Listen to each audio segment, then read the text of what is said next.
Newsreel, real news, real quick. Two polls suggest that former President Donald Trump has lost substantial voter support in recent weeks after the midterm elections and his dinner at his home in Florida with Kanye West. A Deseret News Hinckley poll shows Florida Governor Ron DeSantis and Wyoming Congresswoman Liz Cheney lead Trump in polls in the state of Utah among Republican voters, while DeSantis has a significant lead over Trump among Republican voters in Iowa, New Hampshire, Georgia, and Florida.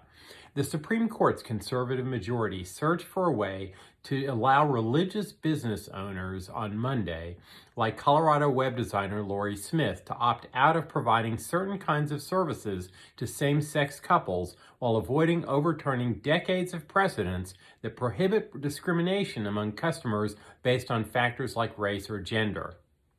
Facebook has threatened to remove all news content if Congress passes a law allowing news organizations with fewer than 15,000 employees, such as Newsreel, to negotiate the terms of its content distribution with big tech firms in the proposed Journalism Competition and Preservation Act. The Senate Judiciary Committee passed the bill in a 15-7 vote in September, but it still hasn't reached the Senate floor.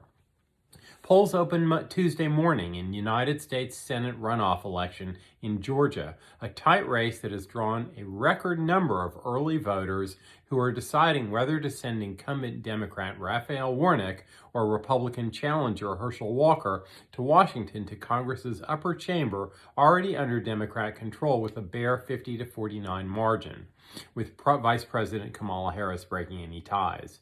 Ukraine attacked Russia with drones less than 100 miles from Moscow at an airbase in the Saratov region. The drones killed 3 military personnel and constitutes attacks the farthest into Russia since the war began on February 24th. Indonesia's parliament unanimously passed on Tuesday a new criminal code which outlaws sex outside of marriage, makes it a crime to insult the president or state institutions, and makes it a jailable offense to disagree openly with national ideology. And finally, her toothy smile and her beautiful eyelashes carried the day as Naza the camel easily won the Mazayan World Cup, a pageant held in the Qatari desert 15 miles from Doha and soccer's World Cup. Naza is a majestic, light-haired creature that overcame several preliminary rounds and hundreds of other camels to win the pageant at Qatar Camel Mazayan Club on Friday. And that's the way the world is. See you next time.